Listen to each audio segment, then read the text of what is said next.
All right. Hello. Who do we have out there this evening? And can you hear me okay? I hope. Says my mic is it? Yep.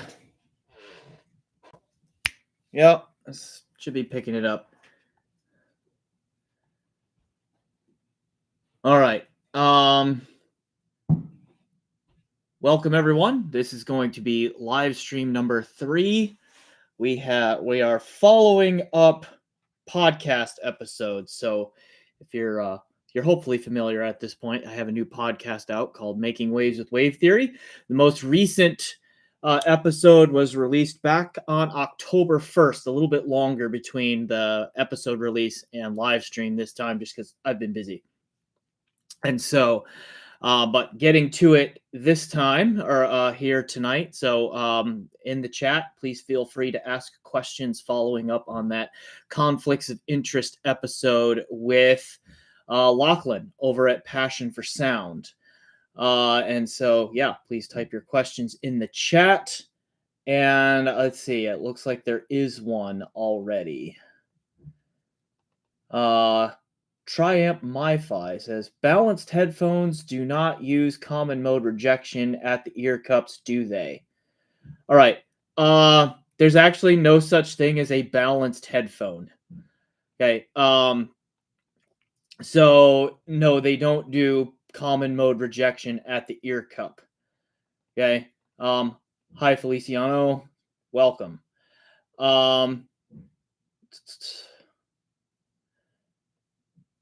Let's see. It's all about sharing the ground. Okay, so balanced speakers and headphones, transducers, are neither balanced nor single-ended.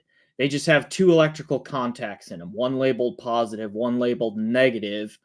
But because audio signals are alternating current or AC, those two terminals spend equal amounts of time being either positive or negative. In there because the current direction is changing all of the time. It's changing at the same frequency as the audio signal. Okay, so the question of balance or single-ended and whether or not you have common mode rejection or anything like that is a question for the source stack, the gear stack. And most commonly, it's like between source and amplifier. So if you have a DAC into an amp, or if there's a preamp in between them, the question of balance or single-ended is relevant there, not really connection to the headphone. Okay. All right. So I hope that answered Triamp MiFi's question in there a little bit. Let's see. Conflict of interest stuff. There's a new question in here. Let's see.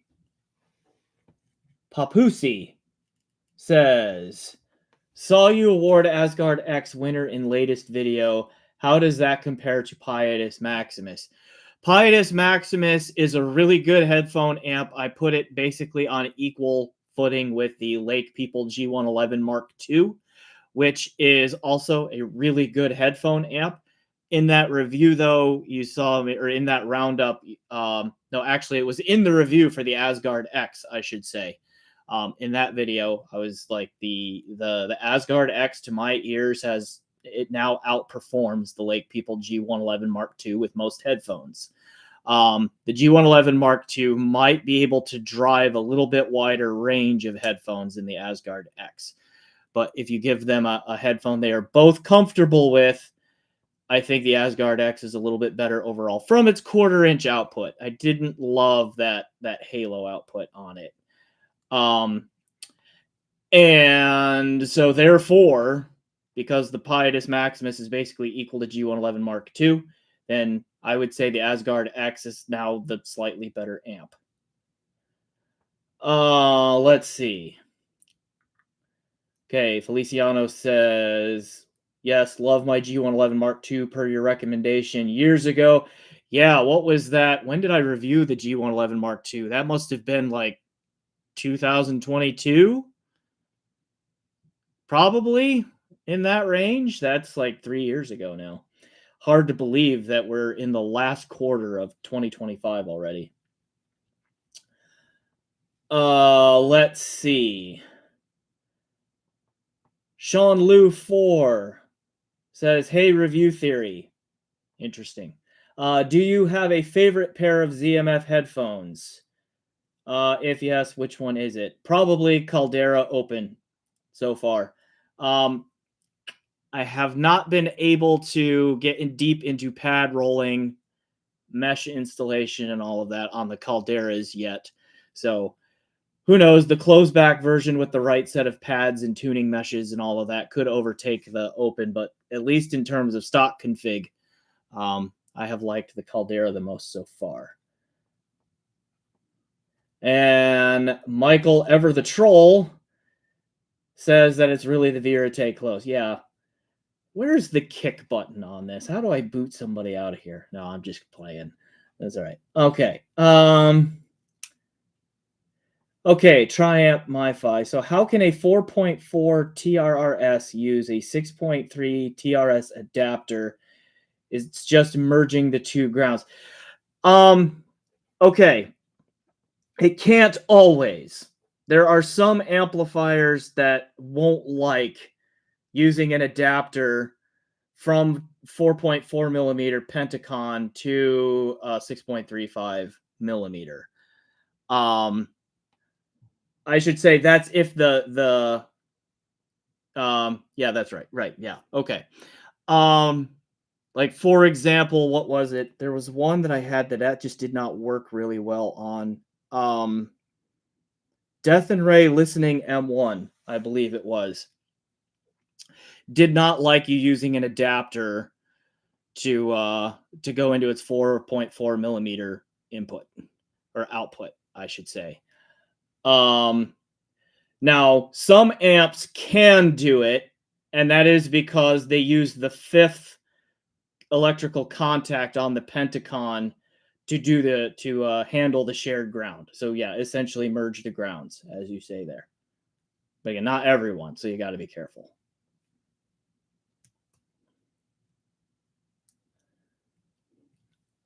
All right. Anyone have questions on that conflicts of interest episode?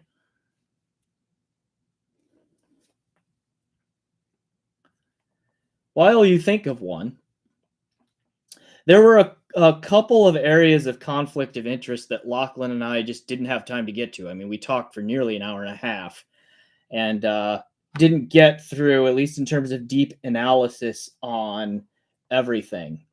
Like, for example, one thing that I wanted to talk about that we just didn't get to was a situation like there's an employee-employer relationship. In other words, like a person who produces a review works for the manufacturer or retailer or whatever other entity is either making or selling that headphone.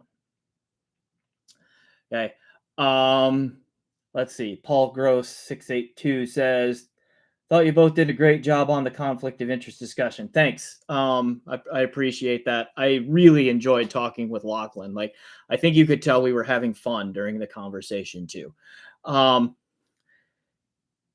So I see Michael's question here. I will come right back to that here in a moment. Okay. All right. So what I was saying about like the employee-employer relationship is one thing I wanted to talk in that podcast about, and we just didn't get to it a whole lot. And I got to thinking about that a little bit more, and I'm starting to wonder, like, is it a case where a reviewer is an employee of whoever is making or selling the product, then is that actually a conflict of interest for that group that's actually making the video? Or is that a misalignment of interests between the maker of the content and the consumers of the content? Or, you, the viewers, or sometimes me, the viewer. And I think it's probably the latter, because here's why. right? Like, just let me throw out this scenario here real quick, and then you can tell me in the comments what you guys think about this one. So let's say that there's just some guy named Bob, and Bob has an electronics store selling audio gear, right? And Bob has an employee, let's just call him Bill, okay? And he's like, Bob goes to Bill and says, hey, Bill, take this product X here and make a video about it, put it on YouTube in hopes that we get some sales out of it. And Bill says, okay, sure. And then Bill goes and he makes a video where he goes in, and it sounds a lot like a review. Maybe it's even called a review, where he goes through and he's like, here are the strengths of this thing. Here's what it sounds like. And the purpose of it is to drive sales. Is that a conflict of interest for Bob and Bill? I don't think so, because they're setting out to do exactly what they want to do. They want to boost their sales. So, it's a commercial, basically, which is fine. I don't think that's a conflict of interest. It very well may be a misalignment of interest, where you, the viewer, might want a more third-party take on this, someone who's not influenced. You don't want a commercial. You want the ins and outs, all of the gory details, and that's not what you get from that kind of content. So that's one of those things where I think we have to be careful and think like that a conflict of interest is kind of like this internal thing. It's something that would make me, like if I had a conflict of interest, as an example, that is something that would make me say something about a product that I don't actually believe, in an attempt to drive up views, drive up sales, whatever that case may be. But if my goal is setting out to drive up views, drive up sales, that's not a conflict of interest. I'm doing exactly what I was interested in doing. The problem might be then on the viewer side, that's just not what you want. That's not what's helpful to you. So how you navigate that, and how can you tell one type of thing versus the other, I think is something that Lachlan and I will come back and hit part 2 or discuss in part 2. But that's just one thing I wanted to throw out there. And so I would be curious to see how you guys think about that down in the comments as well. Now, some comments came in. Let's see what I need to respond to here. Where did we leave off? All right, Michael MKI233 says, what's the biggest, most widespread conflict of interest that plagues the hobby? I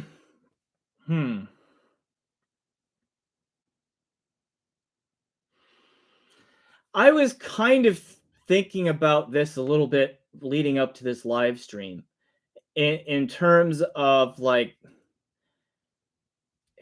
trying to think of an example of someone who I think might be really truly conflicted. And here's a couple of points of truth on this. One, I don't watch that many reviews. I don't have time. Okay.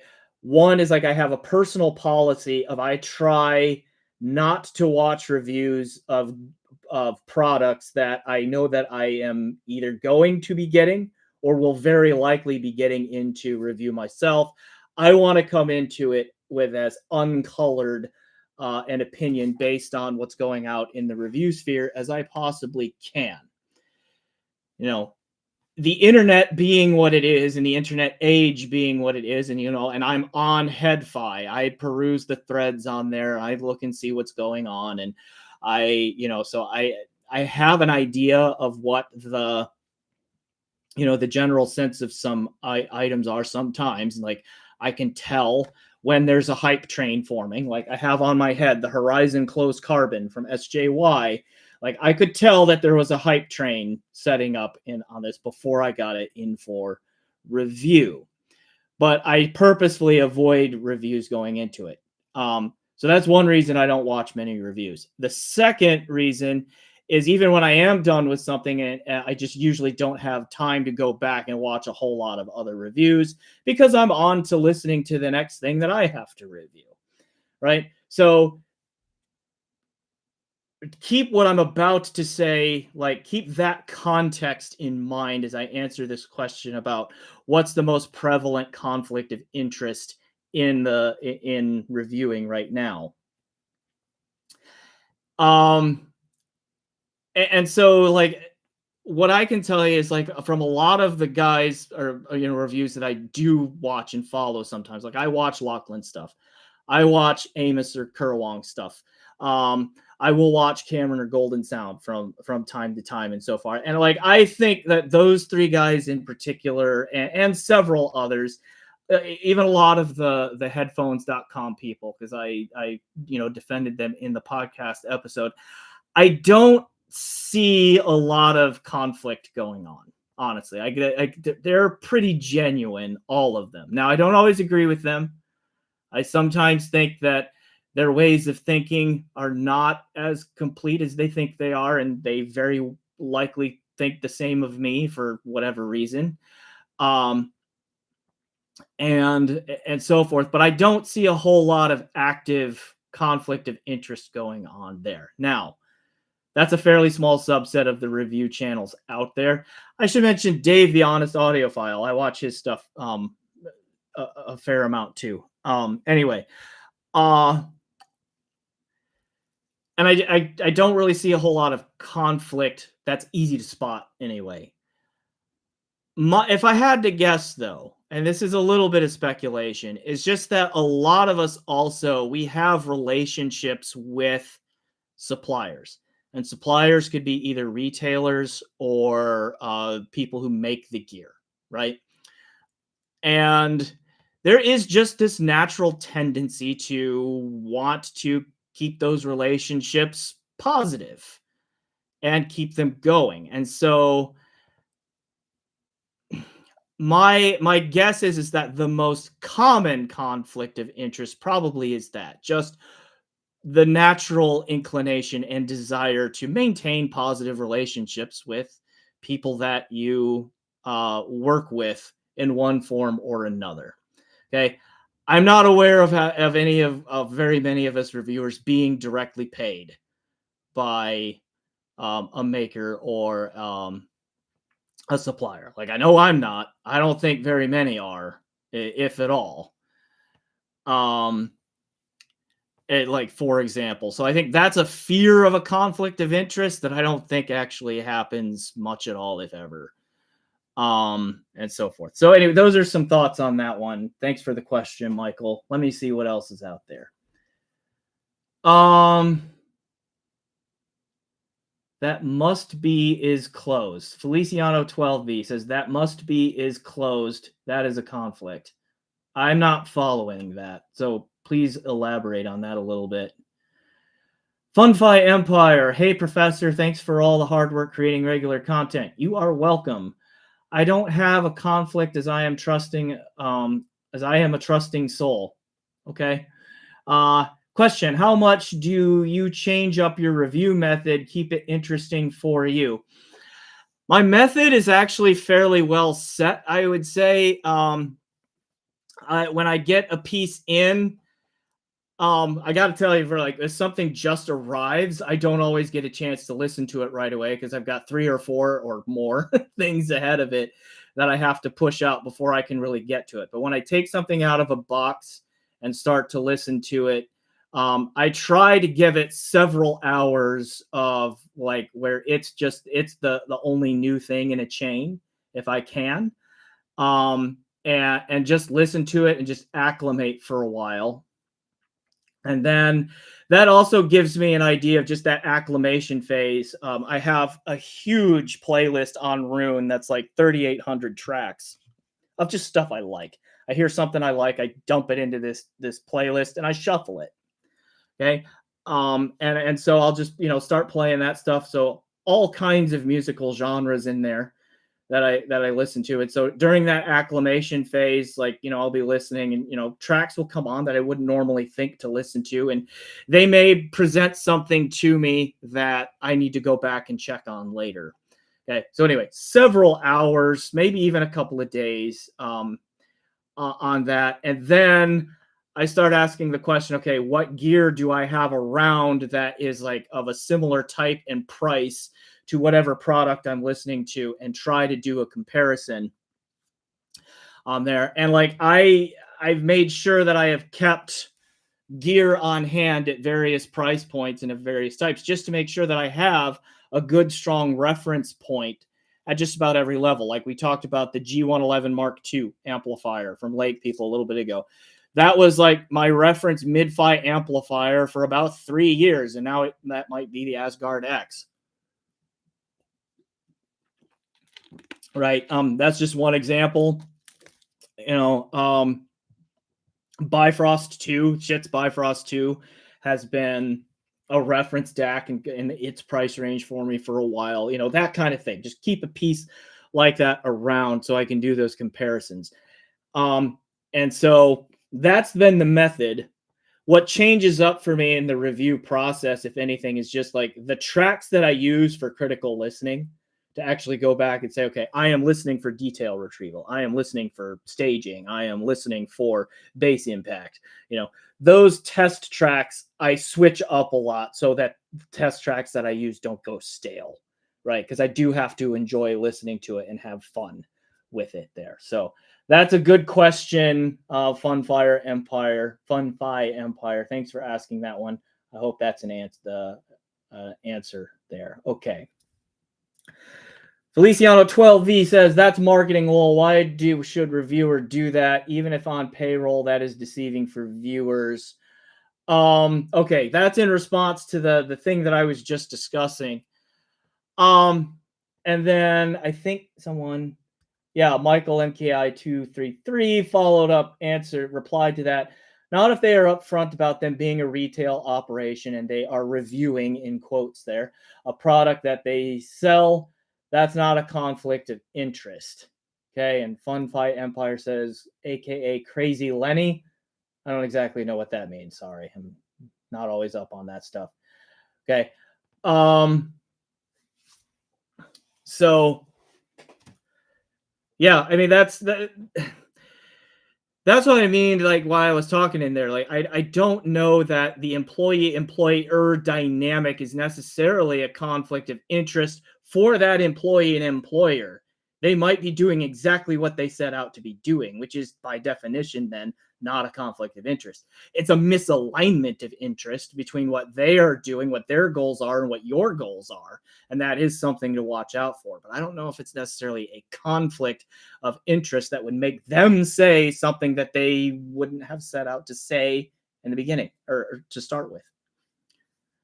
All right. Where do we leave off here? Paul Gross 682. Do you have to agree to release a review on a new release product by a certain time? Example, Meze Alba.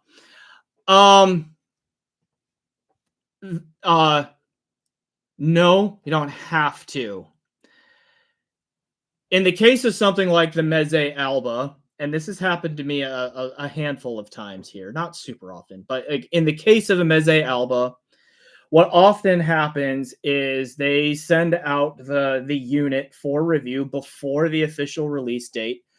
And how much time you get ahead of release date varies. A lot of it depends on like how their manufacturing process goes, how many of them they have available. Okay, all that kind of stuff there.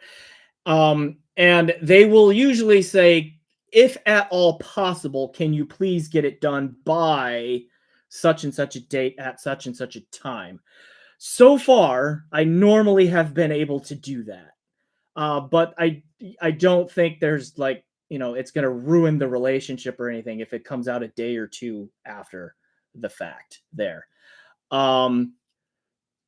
It is fairly common, though, when you get a product ahead of its release date, that it's under what they call an embargo condition, and that is just that I can't talk about it, or the reviewer can't talk about it until the day and date, or the date and time that the manufacturer wants it to be released out there. Okay, and so I've also held very close and pretty strict to that, where if somebody asks me to not talk about it until They until the release day, I don't. Okay. And and then there are other conditions on it, like some, I'm not going to name names or anything, but sometimes the embargo conditions are things like if somebody asks if you have one, you can tell them you have it, but don't give any impressions, right? No listening impressions until such and such a date. Okay, that kind of a thing. Um, and there have been situations where I've had to sign NDAs for it and an early release part on that. So again, different manufacturers do it different ways, and so forth. But yeah, I've never been required to get a review done by a specific date and time. They just ask ahead of time, do you think you can pull this off? And if I think I have an honest shot at getting it done on that day or within a day or two after that release date, I'll say, yeah, I think I can do that. And then they'll usually send it to me at that point. Hope that answers your question, Paul. Let's see. Feliciano 12V says, I like the guys over at Headphone Show, but I take them with a grain of salt. Entertainment, if anything, is where they're at. LOL. Okay, take all of us with a grain of salt, though. I mean, don't take any one of our word for it. I encourage all of you to, if you're interested in buying a piece in particular, do your homework, watch reviews. Okay, watch as many as you can, and just, and try to get a sense of what that thing is really like. Okay, and then it's an iterative process too, because like we're going to review things and then you get to hear them, and now you've got a common point of reference with what we say, and the more common points of reference you can build on, then you can start to say, okay, I agree with that person more often than not, I disagree with that person more often than not, and that sort of thing. So yeah, I'd say don't treat any one of us as the utterers of gospel. Okay, do your homework. All right. Let's see. Tom Handel says, sorry I'm late. So have you ever felt pressure by a company to give a good review? You don't need to name names. Okay. And then just more, how often do you feel it happens? Okay. Yes, I have been pressured to give good reviews a very small number of times. And when that happens, I usually tell them, don't send it to me.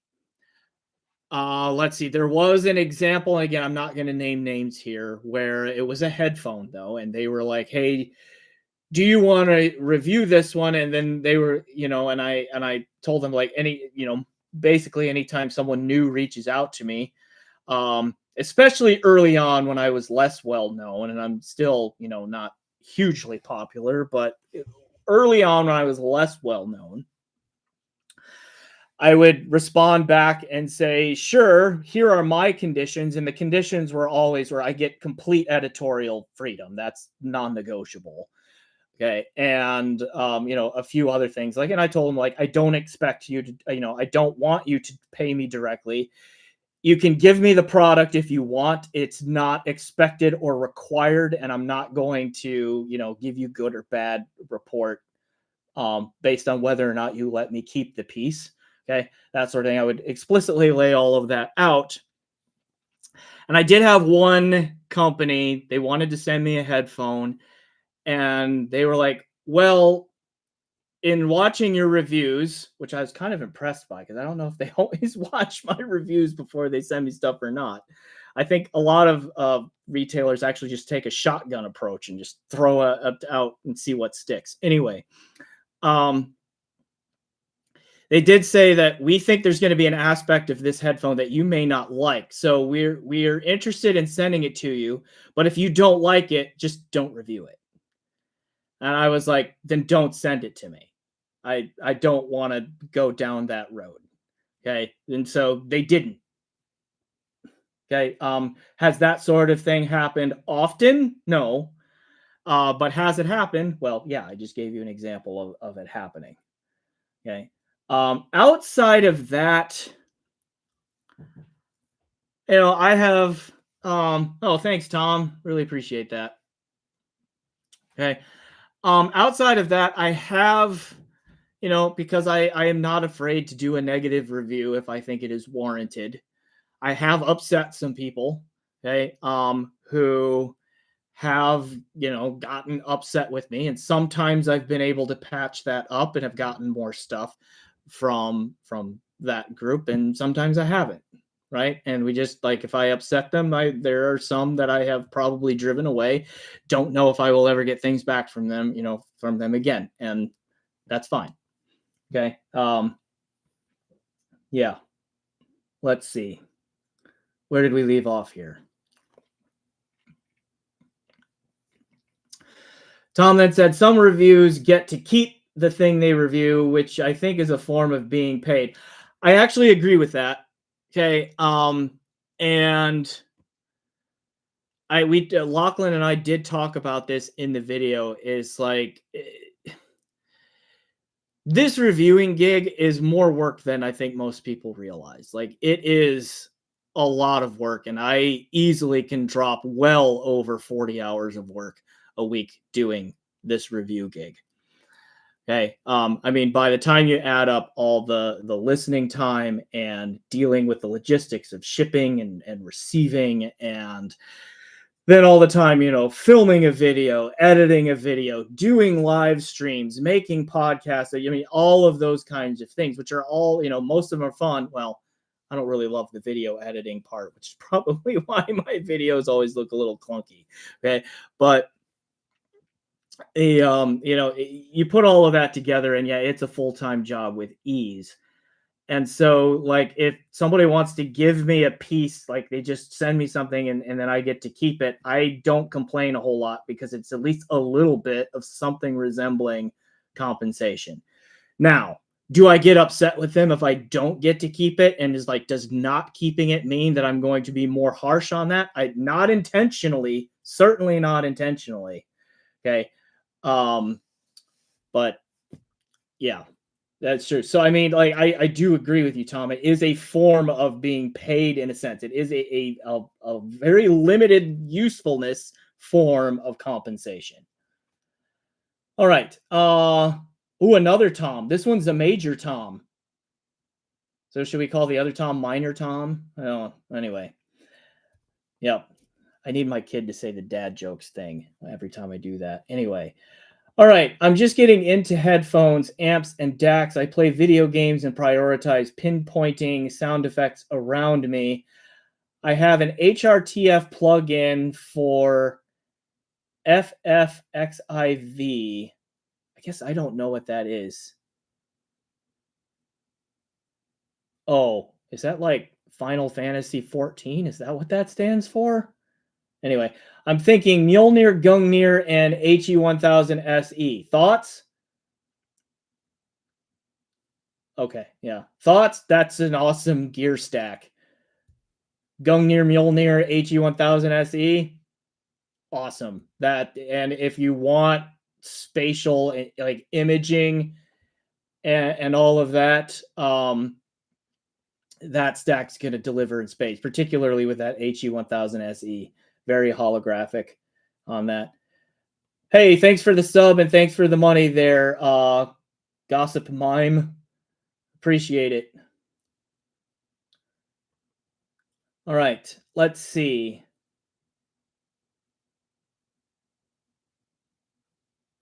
Feliciano 12V says, sorry, I meant disclosed. Oh, right. You had the comment I didn't fully understand. So you meant disclosed. Okay. I do agree with you that if there's an employee-employer dynamic going on in there, for producing the content, that should absolutely be disclosed. And I think, like, the guys over at headphones.com, I think, do a pretty good job of that. Like, they don't hide the fact that their videos are directly sponsored by headphones.com. Okay. I think that's fairly well understood. Okay. Let's see. Feliciano also says, I really enjoyed how you made a point to say some equipment is outdated and there's no longer your reference. I would like to see if you could do like a mid-tier headphone video like that as well. Oh, like the DAC amp roundup I just did?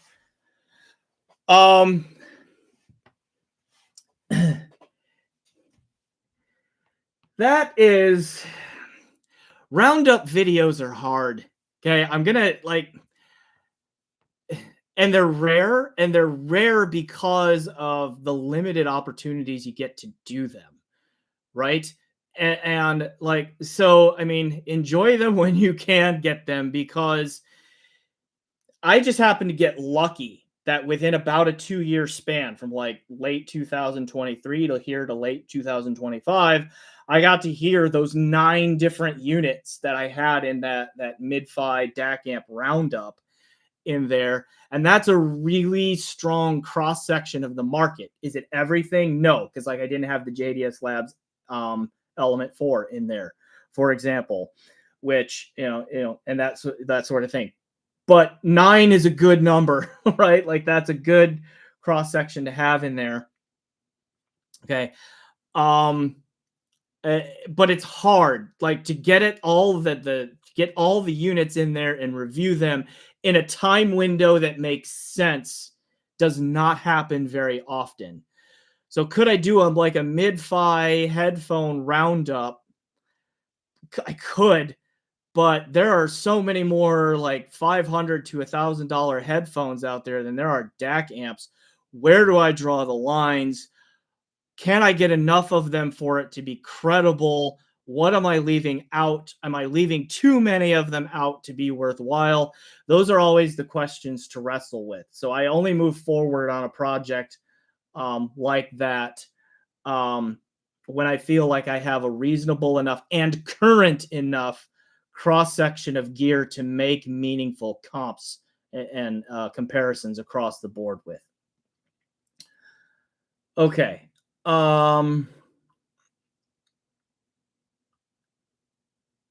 Let's see. Triamp MiFi says, thank you. I don't know if that's to me or not. Okay. You're welcome if it's to me. Let's see. Paul Gross 682 says, why does the hype train seem to influence some reviewers instead of just reviewing it honestly like you do? Because we're human. We're humans. We're social creatures. Excitement is contagious.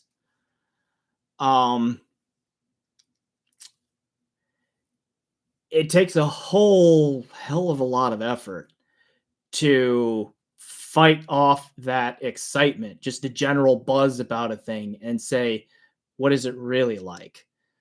It's not easy to do. But also, I think sometimes the building of the hype and saying they really like a thing is also genuine. This discussion, like this is, I think, something that Lachlan and I will have to explore in part 2, and I will write this down. Because this question about hype trains, how they get started, what fuels them up, how to manage them, that sort of thing, is an excellent question that I think deserves some unpacking with more minds than just my own. Okay, thanks, Paul, for the question. I hope I kind of answered it, but I think it's probably better for me to say more on that to come. That it's a really deep and thorny issue. Thanks for asking, though.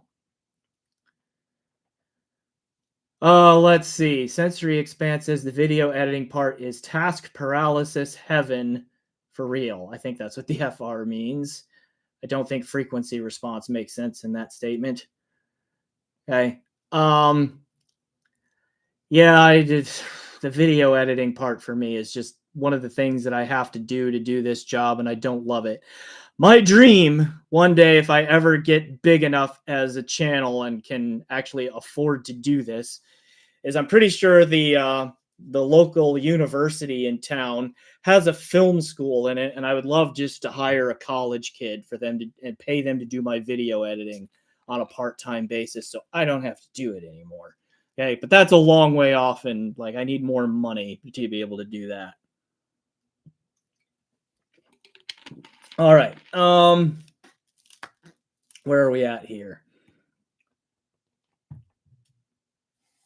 Minor Tom wants to be Uber Tom. Let's see. Yep, confirm Final Fantasy. Okay. Tom Handel, formerly a Minor Tom, maybe Uber Tom, wants to know, have you ever had any groupies? No. Okay. I mean, maybe my content is awesome, but this might be a limiting factor right here. Okay. And is groupies a conflict of interest? I don't know. Guess it depends on what your interests are. But are the groupies sending gear? If not, then no. Oh, goodness. All right. Sensory Expanse says, I got a Midgard and been hard considering a DAC for it. I do plan to get more amps to add to my stack as time goes on. Was considering Cyan 2, Mimir TA32 for DAC modularity and tubes. Okay. I currently use RU9. What are your thoughts on these options? Doesn't have to be verbose, just curious. Actually, I think I've only heard Mimir on that list. Mimir is really good. Sets a new standard at the price. Have not heard of Cyan 2 yet, and I don't think I've heard the TA32. So I can't really comment on those. All right. Major Tom is saying thank you. I think it might be something I said earlier. Having a hard time lining it all up now. Okay. Michael MKI233 wants to know, how different is the Element 4 from the Element 3 Mark II? I don't know. I honestly don't know. I haven't heard the Element 4. When I did hear the Element 3 Mark II, I think it was just really too late in its life. That at that point, when I finally heard it, it was no longer like all that competitive at its price anymore. Hopefully the 4 has fixed that. Gossip Mime says, I hope the topping DX5 is not hype. I hope that too. Seems unlikely I'll be getting one of those in anytime soon. My relationship with topping gear is one of those that I don't know if it can be repaired or not. Let's see. Paul wants to know, how do I prioritize my reviews? Yeah, that's a really good question. There's not set rules on that, honestly. If I'm offered a day and date release, I think like as I talked about earlier, and it's a tight window to turn it around, that's going to be pushed to the forefront. If I see that my analytics are lagging a little bit, and I have a piece that I have a good guess is going to goose them a little bit, then I'll bump that one up in the queue a little bit, because the reality is like there is an algorithm out there. This is a business. This is a job for me. I'm trying to make a little bit of money. So there are some things that I'll move around to try to goose the numbers on, drive up views, drive up subs, and that sort of thing. An example would be the shit Mimir. I was going to wait a little bit longer, but it was in like the dog days of the summer. And for my channel, there's, I've only been doing this for 4 years, but in the 4 years, it looks like what might be setting up is that there's a little bit of a seasonal ebb and flow to viewership, where through the winter and spring, numbers are pretty strong. You get into the first half of summer, and like views and the rate of new subscribers and all that seems to lag a little bit. And I think, it's probably mostly just because here in the Northern Hemisphere anyway, early in the summer, people are like, hey, it's time to go outside and have fun and not watch videos as much, which makes perfect sense. Right. And then by late July into like early August and all of that, it's like, okay, now people are tired and hot and sweaty and they just want to kick back and watch videos again. And the numbers start to go back up. Right. So like something like so when I'm in one of those kind of lagging periods and I have a piece, that's sitting there in a box and I think that one might be pretty popular, I might get that out a little bit earlier than I had initially planned. Other than that, for the most part, it's not perfect, but for the most part, I try to do them kind of in the order that they come in. Now, if I've bought something, then I might wait on that one a little bit longer and push stuff that is borrowed ahead of it, just because like I want to try to get that back to the owner. Unless I know that owner really well and I know I've got more time, then I may not rush that either. So I mean, there's not a set thing in there. It's just kind of what makes sense at the time. Okay. Another thing I did recently is like with that DAC amp roundup that I just published, there were a couple of them that I like prioritized to get done so that I could do that roundup video and get a nice cross section of similar gear into one video in a window of opportunity. Okay. So that has happened too. Let's see. Major Tom. Final Fantasy has great music. Considered HD 800S. Looks cool, but 300 ohms might not pair well with Mjolnir. Yeah, I found that too. Like, tooting my own horn a little bit, I feel like I was the first reviewer to say that there was a definite dividing line in Mjolnir 3's performance of below 60 ohms and above 60 ohms. Okay. In time, I think more and more people have come around to that. But I'm going to pat myself on the back and say I said it first. Pretty sure I did. I don't watch other reviews, so if I'm wrong, you can correct me on that.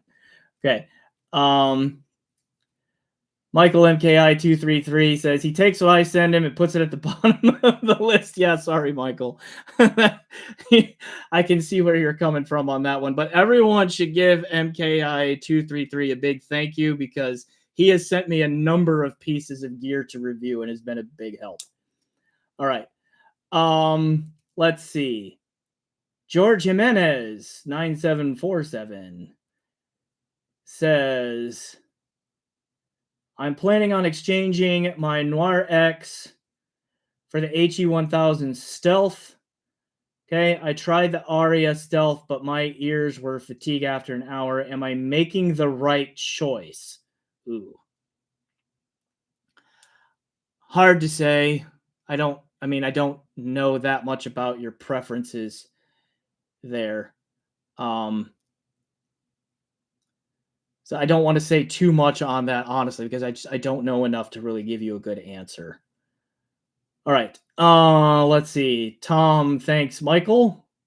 Thanks, Tom, for doing that.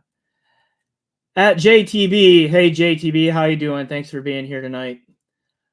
He says, hey Wave, I'm curious what your thoughts are about IEMs. Personally, not a fan because of comfort issues. I'm all about headphones and the gear. It's kind of like apples and oranges to me. Really good question. And you teed me up nicely, and I don't know if you meant to do this or not, but the next episode of the podcast, my guest is Kurawong, or Amos Barnett, whatever you want to call him. Most of you know who Kurawong is. Okay. And he and I have a long discussion about whether you should buy closed back headphones or IEMs and why. And so some of my thoughts are in that episode. So JTB, hang in there. I do have a lot of thoughts on that. That's going to be dropping on Wednesday. So not too much longer. You'll get to hear that. All right. Paul is back and says, after 4 years of reviewing, do you have a good feel of what drives views and what doesn't? Sometimes yes, and sometimes I am still surprised as to what what will drive a view. And sometimes some things I think are going to do a lot better, and then they don't. So like shit is ever reliable. Just that brand, that company.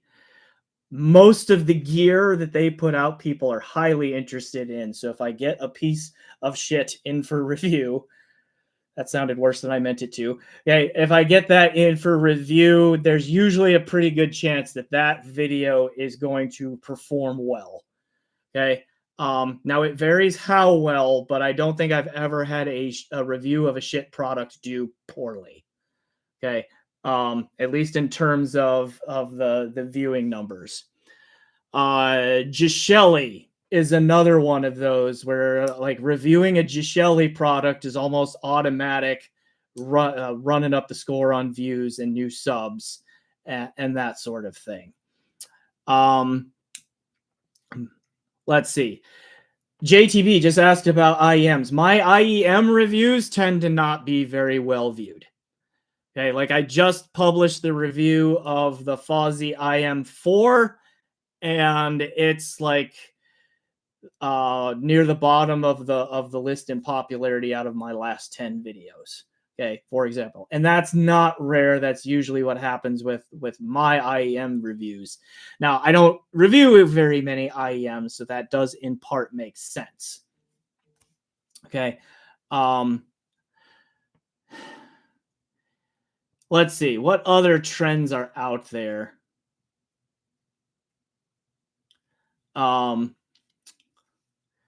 Just trying to think like what other trends are predictable with the views and that sort of thing. I mean, there's usually like if you can catch a hype train, like if you can ride the wave of a hype train, I might be mixing metaphors there, in a reasonable amount of time, that helps because there's a hype train. People are interested in it. If you can get on that train in that window, whether you say something good or bad about it, then like that also helps drive the views. Okay, which I mean that's kind of the nature of hype trains, all of that on there too. There are other things like that are predictable, like if I do a cable review, right? Like most of my videos that are not cables get like better than 90% likes versus dislikes. Like if people do a reaction, almost always I'm like 90, even more often 95+% of the reactions are like, and then the rest of them are dislikes, right? Until I do a cable review, then it's like maybe I'll get 65% likes. It really dips there. So that's another trend that has set up there as well. Let's see. That's a good question, Paul. I'm giving you some answers. There are other things to it, but I think that's probably gives you a little bit of a feel. Let's see. Michael MKI233 says, if the Aria Stealth were fatiguing, then I'm not sure the HE1000 SE would be the best choice. That's not bad advice. The HE1000 SE is definitely bright, but it is a little bit more evenly tuned through the treble. There's better tonal balance through its treble. It's got more of a treble shelf than a treble peak than the Aria Stealth does. So that might be helpful. It may not be. Something to think about for whoever asked that earlier. Okay. Gossip Mime says, I only own one IEM and I find the Theaudio Monarch Mark II to be fantastic. Okay, I've not heard that one. Let's see. Major Tom. Oh, neat. His was the first Mjolnir review I watched. Oh, okay. Cool. I hope I didn't completely ruin everything. Tom Handel with a poop emoji. I'm glad we're such a mature group as audiophiles, you know? And really, you know, I laugh because like in this hobby, it's like we are not a mature lot. I mean, we have companies named shit, we've got products named crack, you know, we got all kinds of stuff going on. And it only gets worse from there. Let's see. JTB says, not going to lie, I stopped by IM reviews to give a quick thumbs up. Well, hey, I appreciate it. That helps the algorithm when you do that for me. Keep it going. Okay, but don't actually watch the reviews. Watch it for at least 30 seconds, please, and then that counts as an official view for me. So just 30 seconds. That's all I ask. All right. Okay. George Jimenez is back. I can tolerate a brighter headphone, but I would say the Aria Unveiled tuning fits my tuning preferences, but I'm not willing to pay $400 more for it. Fair. Jeff Lawson Legal. When does GANFET take over the world? I've got the live GANFET mono blocks up here right now. I'm actually using the Vio V324, which just came in for review as a preamp for those. And then this box up here is a ZenSonic C-Box 2, which is a speaker output to headphone transformer box. And so pretty soon I'm going to be doing a deeper dive into those live mono blocks as a headphone amp in there. When does GANFET take over the world? Oh, I don't know. I got to tell you, though, the GANFET amps that I have heard, though, are actually pretty good.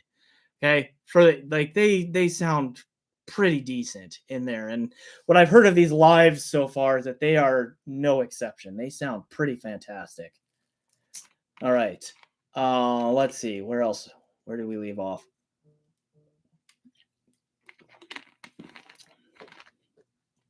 Let's see.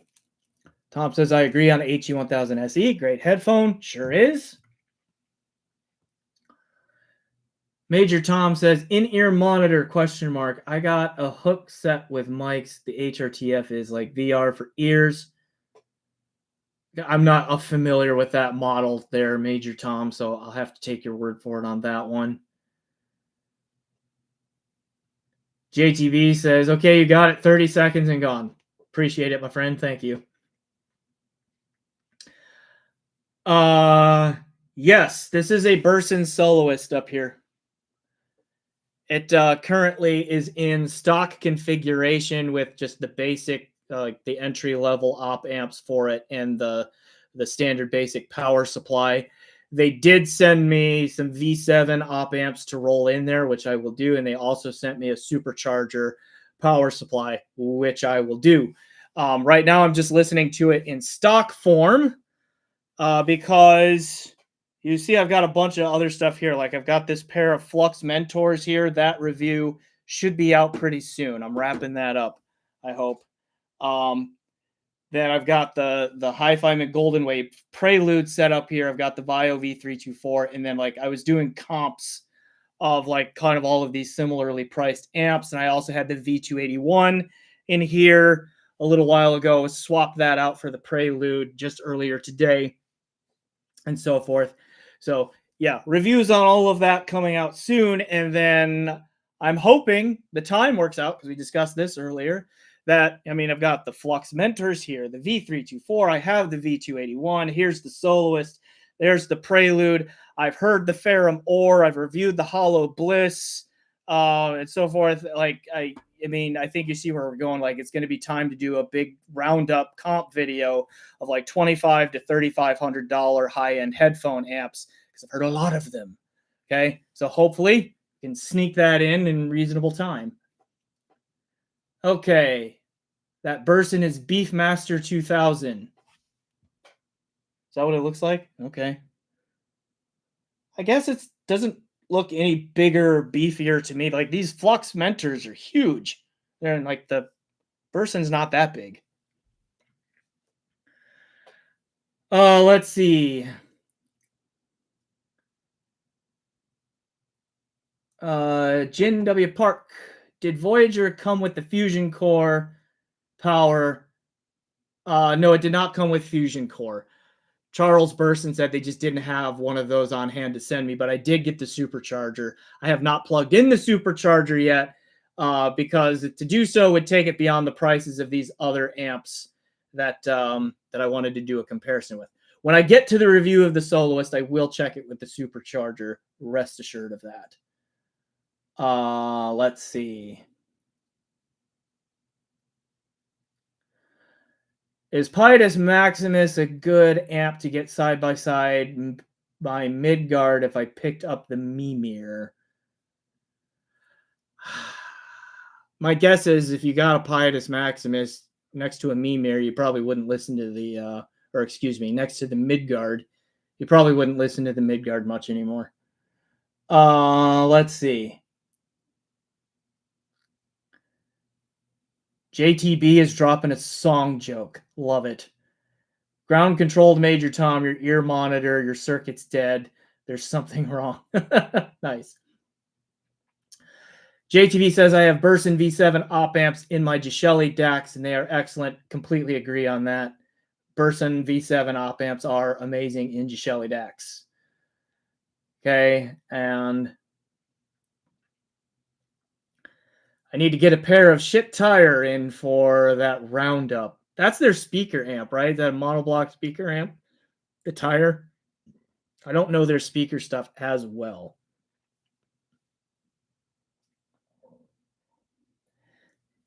You guys can't see them. I am wanting to expand into 2-channel reviews more as well. And one of my other patrons very graciously donated to me a pair of Martin Logan Motion B20 bookshelf speakers, and they're off camera that way in my 2-channel setup. And I shouldn't be too much farther from being able to publish that review too. And hopefully I can start doing some more speaker-based stuff.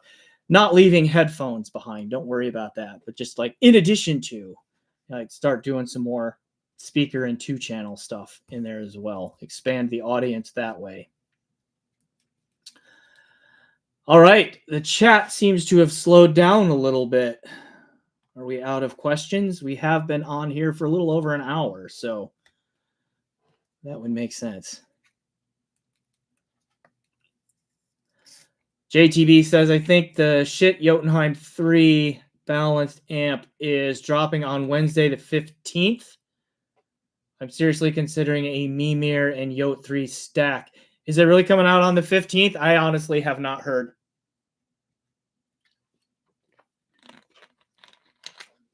I don't know. I'll try to email Denise over there and remind her that I would really like to have one of those when they have one for me. Jeff Lawson says it's going to be delayed, and then I think Jason said the 15th. I really don't know. I don't get insider information, really. So people ask me, like, what's coming up? I'm like, I don't know. They don't really tell me.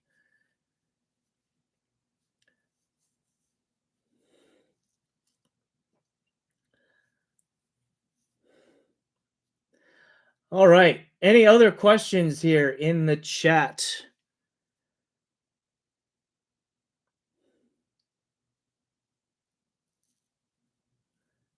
Yeah, I know Jason posts on HeadFi a lot. I'll have to go back and look. Is there a Jotunheim 3 thread up on HeadFi right now? Or like, because he usually, Jason's most active in that massive shit happened thread that always seems to be at the top of the new posts when I get over there to look at what's going on.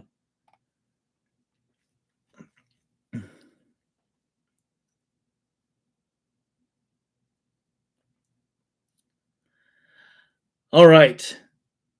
Let's see what we got here.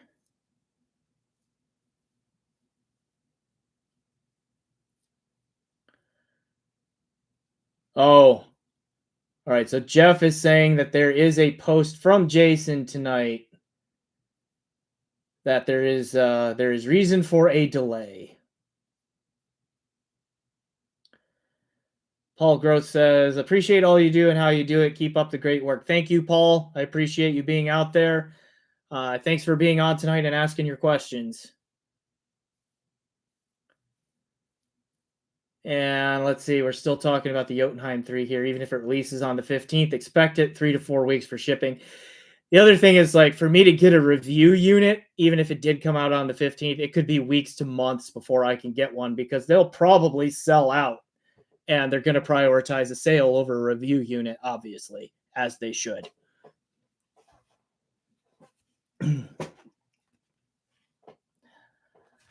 All right. Any last minute questions here? Going once. Is Flux Lab still in business? Their website is still active. When I was looking earlier, just double checking. They're still listing things for sale, so I'm going to take that to mean that they're still in business.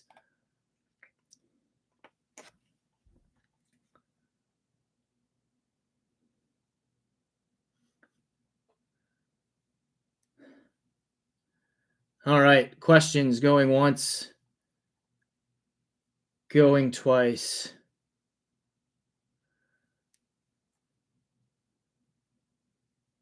Going 3 times. All right, I think we'll call it a night there. Been on for a little over an hour. Thanks to everyone for coming on. Here, Tom is trying to drag me back in. I'll answer that one later, Tom.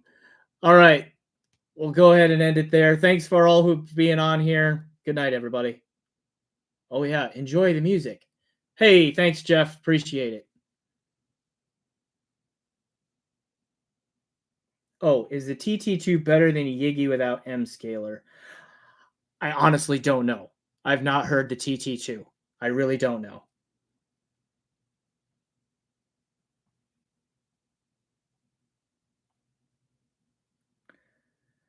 Okay. Now we're good. Okay. Thanks again, everyone. Good night. Enjoy the music.